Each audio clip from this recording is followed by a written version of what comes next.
Last time on آخری معجزہ. اللہ تعالیٰ فرما رہے ہیں تمام چیزیں ختم ہو جائیں گی اس دنیا میں، جب کل من علیہا فان، تمام فانی ہو جائیں گے، ختم ہو جائیں گے، لیکن تیرے رب کا چہرہ ذوالجلال، جلال والا باقی رہے گا. جلال کرنے والے، کوئی تعریف کرنے والے ہو نہ ہو، وہ باقی رہے گا. یہ ہے الحمدللہ. اچھا آگے.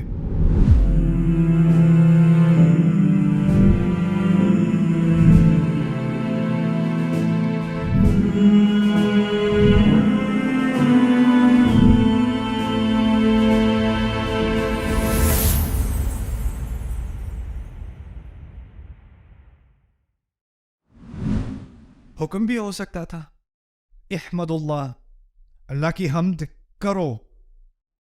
باقی آگے سورۃ البقرہ میں آئے گا یا ایھا الناس اعبدوا ربکم، انسانیت اپنے رب کی عبادت کرو. اسی طرح فاتحہ کے شروع میں بھی کہا جا سکتا تھا انسانیت اللہ کی حمد کرو. اس کو سمجھنے کے لیے میں آپ کو آسان سی مثال دیتا ہوں. آپ میں سے کن کے بچے ہیں؟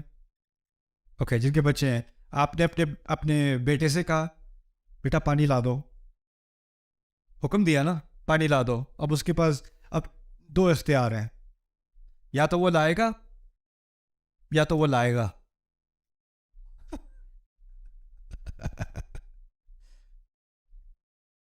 جب آپ عام طور پہ کسی کو حکم دیتے ہو تو بات کیا ہوتی ہے کہ اب اس پہ ڈیپینڈ کرتا ہے وہ کرے یا نہ کرے. وہ کرے گا تو ہوگا، نہیں کرے گا تو نہیں ہوگا. اللہ تعالیٰ نے اگر حمد کا حکم دیا ہوتا ہے نا تو بات کس پہ ڈیپینڈ کرتی؟ ہم پہ. ہم کریں گے تو ہوگی. اب حکم ہم نے نہ مانا تو کیا ہوگا؟ نہیں ہوگی، نہیں ہوگی. تو عبادت تو نہیں ہوگی اگر ہم اب نہیں بنیں گے اعبدو. لیکن ہم کرو نہ کرو ہوگی. اس کا تم تو اب میرے اوپر ڈیپینڈ نہیں کرتی وہ چیز. تو اسی لیے احمدو اور حمدن للہ بھی اس درجے کے نہیں ہے جس درجے کے الحمدللہ ہے. اچھا اب الحمد سے آگے تھوڑا آگے بڑھتے ہیں. اللہ تعالیٰ کے بہت سارے نام ہیں، ان میں سے کوئی نام بتائے مجھے جو آپ کو بتاؤ. الرحمن، اچھا، اور الملک، القدوس. اگر میں کہوں الحمد للرحمن غلط ہے؟ الحمد للملک غلط ہے؟ الحمد للخالق، الحمد للرحیم، الحمد للحکیم، الحمد للہادی، الحمد للمتکبر، الحمد للجبار، الحمد للوہاب. سب صحیح ہے نا؟ کیونکہ یہ تمام کس کے نام ہیں؟ اللہ تعالیٰ ہی کے نام ہیں. لیکن ان تمام ناموں میں سے اللہ تعالیٰ نے ایک نام کا اختیار کیا ہم کے ساتھ. الحمد للرحمن نہیں کہا. یہاں تک کہ اب اللہ کا لفظ نکال بھی دو نا تو عربی کے اعتبار سے بات پھر بھی سمجھ میں آ جائے گی. الحمد لرب العالمین الرحمن الرحیم مالک یوم الدین. اللہ کا لفظ میں نے نکال دیا، بات پھر بھی سمجھ میں آ رہی ہے. تو اللہ کے نام کا لفظ یہاں پر اس کا کیا فائدہ ہے یہ سمجھنے کی کوشش کریں. پہلی بات، جب کسی سے آپ کا تعارف ہوتا ہے نا، پہلی بات کیا ہوتی ہے؟ نام. بعد میں آپ کے بارے میں تفاصیل. پہلی چیز اللہ تعالیٰ نے اپنے نام کا ذکر کیا کیونکہ فاتحہ قرآن میں فاتحہ اللہ تعالیٰ سے خود تعارف ہے. اللہ تعالیٰ اپنا تعارف کرا رہے ہیں، اور تعارف میں کس چیز کی زیادہ اہمیت ہوتی ہے؟ نام کی. دیکھیے اگر خالی رب کہا ہوتا تو ایک کنفیوژن ہو جاتی. اس کنفیوژن کا ذکر بھی قرآن میں ہے. آپ کو پتہ ہے موسیٰ علیہ السلام کے قصے میں جو جادوگر تھے، جب انہوں نے اپنی لاٹھیوں کو، اپنی رسیوں کو کھائے جاتے دیکھا تو کیا کیا انہوں نے؟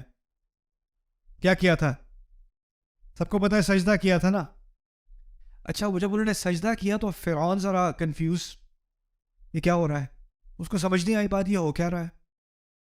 وہ سمجھا شاید یہ راؤنڈ 2 کے لیے تیاری کر رہے ہیں یا اب کھڑے ہو کے دوبارہ مقابلہ کریں گے. اب وہ کھڑے ہوئے تو انہوں نے کہا آمنا برب العالمین، ہم رب العالمین پر ایمان لے آئے. کیا الفاظ استعمال کیے انہوں نے؟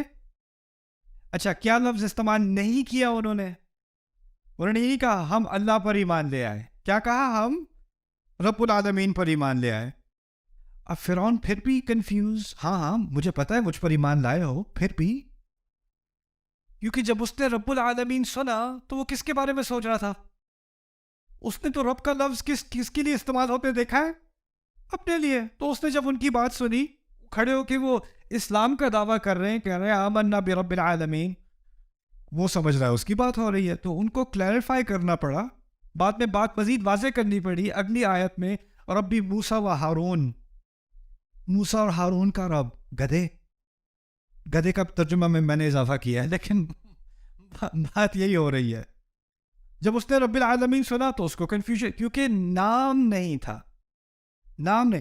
فاتحہ میں تعارف ہے تو نام ضروری ہے. ایک اور بات اس کے بارے میں سمجھ لیں، یہ بھی بڑی بڑی اہم بات ہے. اگر میں کہوں یہ بہت اچھا ٹیچر ہے، میں کس چیز کی تعریف کر رہا ہوں؟ اس کی ڈرائیونگ کی، اس کی کوکنگ کی، اس کی کھانے پکانے کی، اس کے گھر صاف کرنے کی؟ کس چیز کی تعریف کر رہا ہوں؟ اس کے پڑھانے کی. اگر میں کہوں یہ بہت اچھی ماں ہے، میں کس چیز کی تعریف کر رہا ہوں؟ اس کی شاپنگ کی، اس کی بچوں کی تربیت کی تعریف کر رہا ہوں نا. اگر میں اللہ تعالیٰ کی تعریف کروں خالق کے نام سے، الحمد للخالق، میں نے کس چیز کی تعریف کی ہے؟ کیا عظیم مخلوق ہے اس کی، کیا بناتا ہے.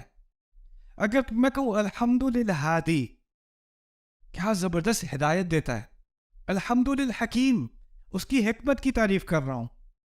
الحمد للعلیم، اس کے علم کی تعریف کر رہا ہوں. الحمد للوہاب، اس کے تحفے دینے کی تعریف کر رہا ہوں. الحمد للرازق، اس کے رزق کی تعریف کر رہا ہوں، رزق دینے کی تعریف کر رہا ہوں. کوئی ایسا لفظ ہونا چاہیے جس میں ان تمام باتوں کی تعریف ہو جائے جو میرے ذہن میں ہیں، اور وہ تمام باتیں جو میرے ذہن میں نہیں بھی ہیں ان سب کو ملا کے ایک لفظ میں وہ ساری تعریفیں جمع ہو جائیں. ایک ہی آپشن رہ جاتی ہے آپ کے پاس. وہ کیا ہے؟ الحمدللہ. الحمدللہ. اندازہ کرو، ایک چھوٹی سی ایکسپریشن ہے، ایک چھوٹی سی الفاظ ہے الحمدللہ، اور آپ اس کو کسی بھی اور طرح کہنے کی کوشش کرو، کچھ نہ کچھ رہ جائے گا، کچھ نہ کچھ کمی آ جائے گی. اور یہ بات یہاں سے ہم شروع کر رہے ہیں انشاءاللہ اپنا سفر فاتحہ کے اندر. اچھا، اس سیشن میں آپ کو میں رب العالمین کے بارے میں بھی کچھ باتیں بتاؤں گا. میں نے ابھی ہم نے بات کی تھی اللہ تعالیٰ کے بہت سارے نام ہیں، اور اس صورت میں اور نام بھی آنے والے ہیں. الرحمن الرحیم، للہ کے بعد رب العالمین پہلا نام ہے، اس کے بعد الرحمن، اس کے بعد الرحیم، اس کے بعد مالک یوم الدین. اور قرآن میں اور جگہ الغفور، الشکور، الحلیم، العلیم، الحکیم. کتنے نام ہیں اللہ تعالیٰ کے. اور ان تمام ناموں میں سے اللہ تعالیٰ نے فیصلہ کیا کہ اپنے نام کے بعد فاتحہ میں پہلی اپنی تعریف، پہلی چیز جو ہمیں اللہ کے بارے میں جاننی چاہیے حمد کے بعد، وہ کیا ہے؟ رب. ہر چیز سے پہلے رب. یہ کیوں ہے؟ اس کو سمجھنے کے لیے آپ اس طرح سمجھیں کہ کچھ نام اللہ کے ایسے ہیں جن سے رشتہ بنتا ہے، اور کچھ نام ایسے ہیں جن سے رشتہ نہیں بنتا. ٹھیک ہے؟ کچھ رشتے والے نام ہیں اور کچھ بغیر تعلق، بغیر رشتے والے نام ہیں. میں بات سمجھاتا ہوں. اگر میں کہوں استاد، استاد کے لفظ سے کسی سے رشتہ بنتا ہے؟ کس سے؟ شاگرد سے. اگر میں کہوں ماں، بچہ. اگر میں کہوں مالک، جو غلام ہے، مالک اور غلام کا رشتہ بنتا ہے. امپلائر کے لیے کیا لفظ استعمال کرتے ہیں اردو میں؟ مجھے نہیں پتا. ہاں، آجر، آجر کے ساتھ ملازم کا رشتہ. کچھ الفاظ ہیں جس سے رشتہ بنتا ہے. اگر میں کہوں حکمت والا، کوئی رشتہ نہیں بنتا. صبر والا، کوئی رشتہ نہیں بنتا. کچھ ناموں کے ساتھ رشتہ بنتا ہے اور کچھ ناموں کے ساتھ رشتہ نہیں بنتا.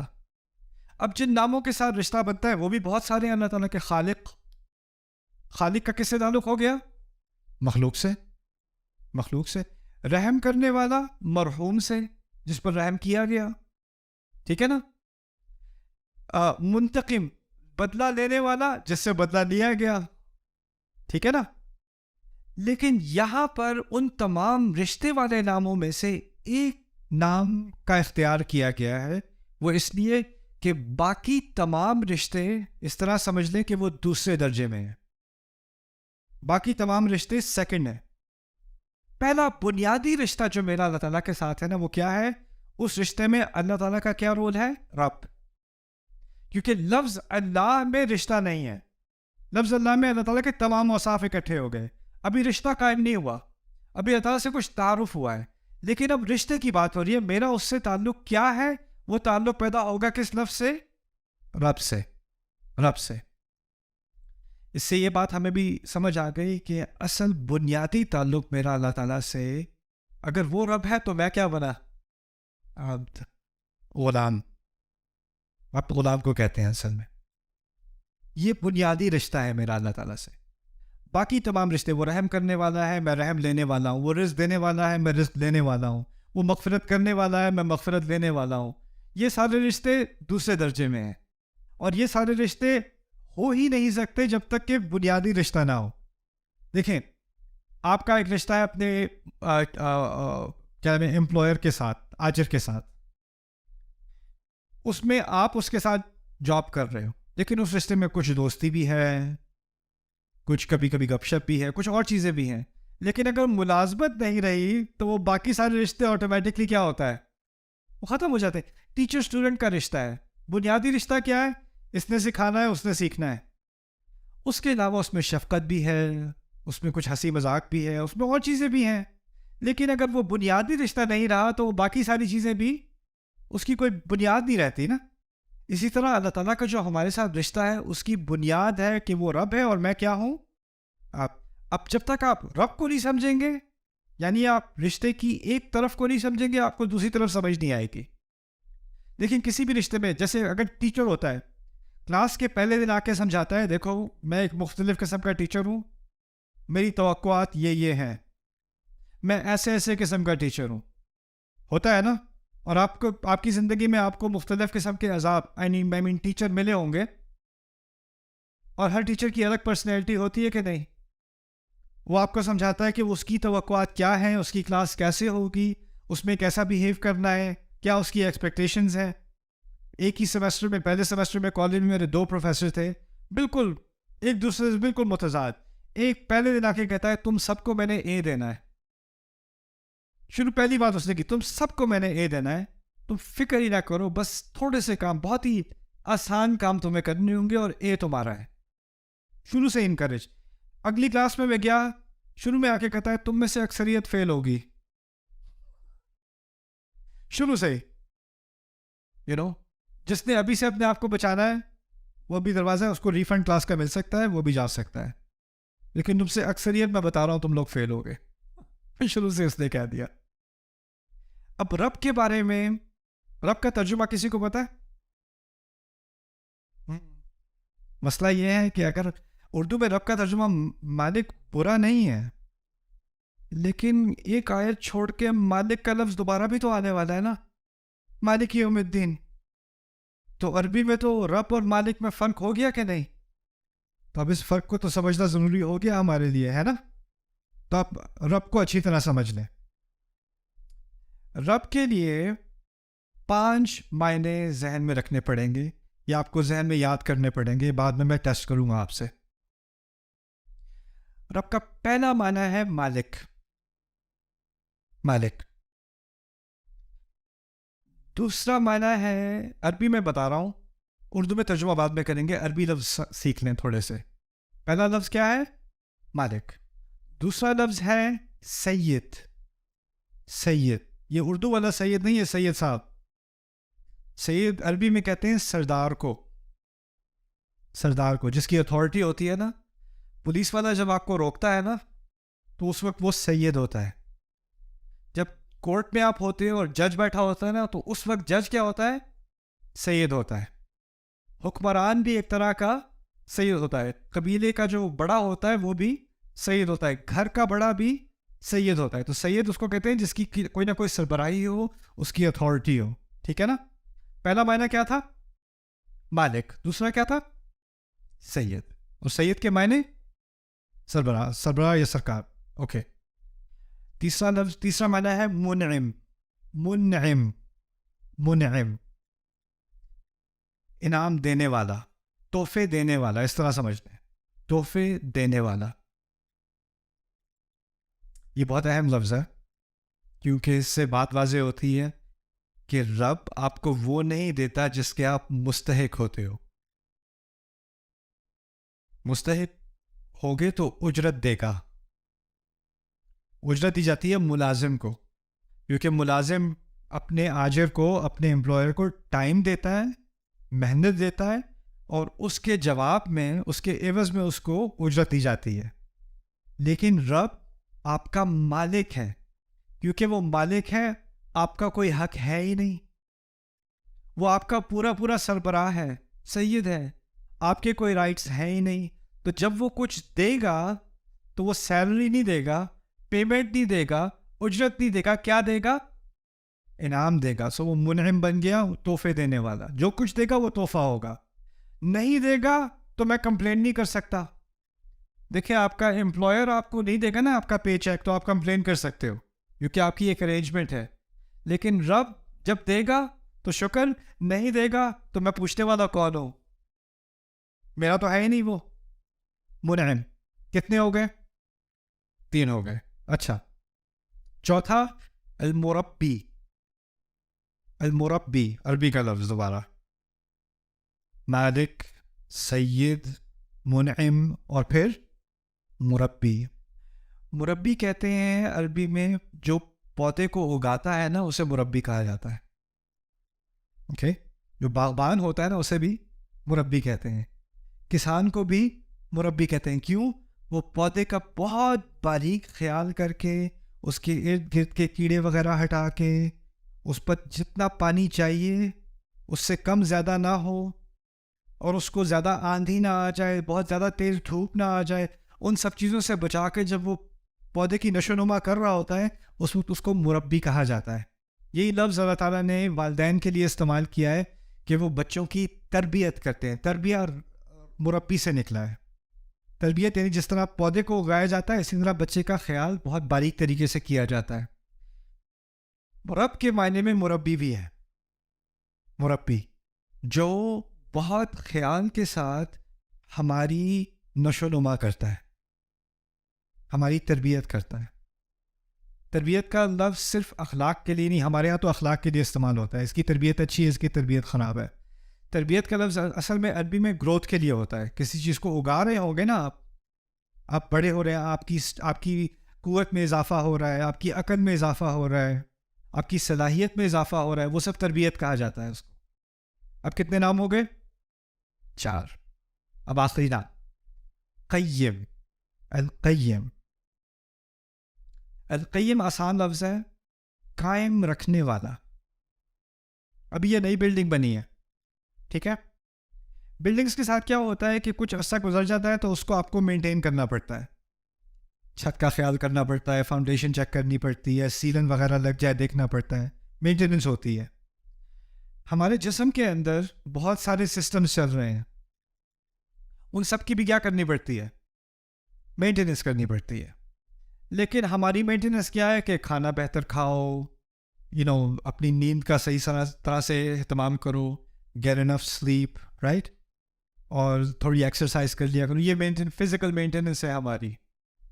لیکن اللہ تعالیٰ جب قیم ہے نا, وہ اس طرح قیم ہے کہ میرے دل کی ایک دھڑکن سے اگلی دھڑکن تک اس کو اجازت دینی پڑتی ہے. میں چلوں اور پھر چلوں اور پھر میں چلوں, اور جو خون میری رگوں میں چل رہا ہے اس کو اجازت دینی, اور اس کو مینٹین کون کر رہا ہے؟ ایک ایک لمحہ, ایک ایک سیل, وہ اللہ تعالیٰ ہے قیم.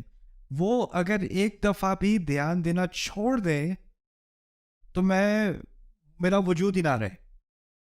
دیکھیں, ایک فلسفہ ہے, خدا کے بارے میں کئی فلسفے ہیں, اس میں سے ایک فلسفہ یہ ہے کہ اس خدا نے کائنات بنائی اور اس کو چھوڑ دیا, اب وہ آٹو پائلٹ پہ چل رہی ہے, خود ہی سے چل رہی ہے. لیکن ہمارا فلسفہ ہے کہ ہمارا رب اللہ ہمارا رب ہے، اور رب سے مراد یہ ہے کہ کچھ بھی خود سے نہیں چل رہا، کچھ بھی خود سے نہیں چل رہا، ہر چیز کو مینٹین کیا جا رہا ہے، اس کو قائم رکھا جا رہا ہے ہر لمحے. وما تسقط من ورقۃ، ایک پتا نہیں گرتا، ایک پتا اپنی جگہ سے نہیں ہلتا، ہوا کا ہلکا سا جھونکا نہیں لگتا، ایک ایک سیل میرے جسم کا وہ تمام مینٹین کیے ہوئے ہیں. یہ ہے القیم. یہ صرف لفظ تھا کیا؟ رب. اب اس سے میرا اور اللہ کا کیا تعلق بنا؟ اب اس کو سمجھ لیں. اب آپ کا ریویو ہوگا. پہلی چیز کیا تھی؟ اوکے، ہم بھی کچھ چیزوں کے مالک ہوتے ہیں کہ نہیں؟ ہوتے ہیں نا.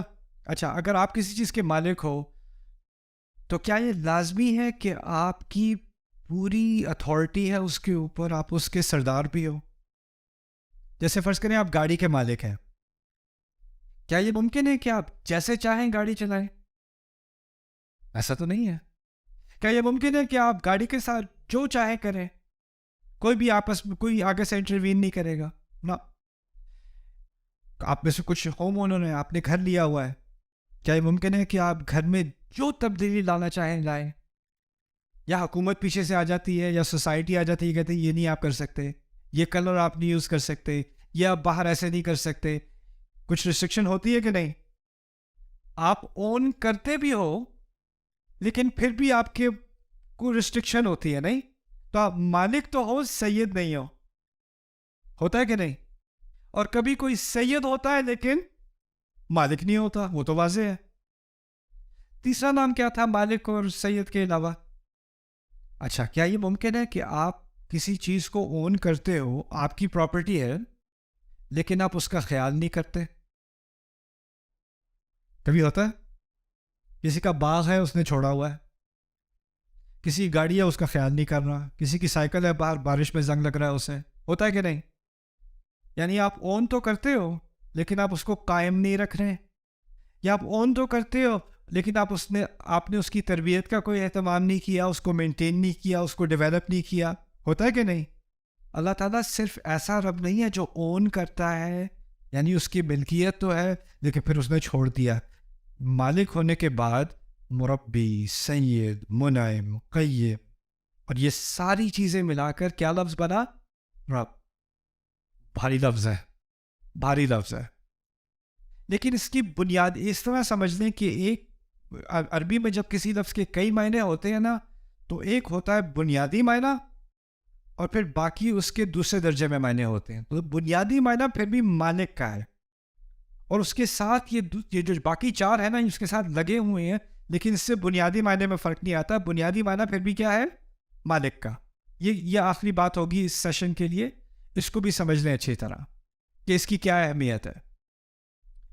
اصل میں اس کی جو اضافت ہے نا، ایکچولی یہ بات میں مالک یوم الدین میں پھر صحیح سے سمجھاؤں گا. ابھی العالمین سمجھ لیں، کیونکہ یہ نہیں کہا الحمدللہ ربی السماوات والارض. اور جگہ دیکھا ہے السماوات والارض؟ کبھی سنا ہے؟ کیا ہے السماوات والارض؟ آسمان زمین کا رب. کتنی دفعہ سنتے آئے ہم، لیکن فاتحہ میں نہیں ہے. فاتحہ میں ہے رب العالمین. اور العالمین کا ترجمہ عام طور پہ کیا کیا جاتا ہے؟ تمام جہانوں کا رب. سنا ہوگا آپ نے، ہے نا؟ تمام جہانوں کا مالک. ایک تو مالک سے ہمیں ہٹنا پڑے گا کیونکہ مالک بعد میں آ رہا ہے، تو رب پہ رکھتے ہیں بات، اور رب کے یہ 5 معنی اپنے ذہن میں رکھتے ہیں. لیکن عالمین کو سمجھ لیں. اگر لفظ استعمال ہوتا العوالم، العوالم عربی میں جو واحد لفظ ہے وہ ہے عالم. عالم اردو میں بھی ہم عالم کہتے ہیں، اس کی جمع ہے عوالم. اگر عوالم کا لفظ استعمال ہوتا تو ہم کہتے تمام جہانوں کا رب، کوئی مسئلہ نہیں. عوالم کا لفظ استعمال نہیں ہوا. الحمدللہ رب العوالم، نہیں، الحمدللہ رب العالمین. اس کو کہتے ہیں جمع مذکر سالم عربی میں. اس کی آپ کو لکھنے کی ضرورت نہیں ہے. بات سمجھیں. بات یہ ہے کہ یہاں کہا جا رہا ہے کہ ایک تو ہے جب آپ جہانوں کے بارے میں سوچتے ہو تو آپ سوچتے ہو کہ کتنے ستارے ہیں، کتنی گیلیکسیز ہیں، کائنات کتنی بڑی ہے. اس کے بارے میں بات نہیں ہو رہی. جب اس کے بارے میں بات ہوتی ہے قرآن میں تو کہا جاتا ہے السماوات والارض. یہ نہیں کہا جا رہا یہاں پہ. عالمین کا لفظ استعمال ہوتا ہے دنیا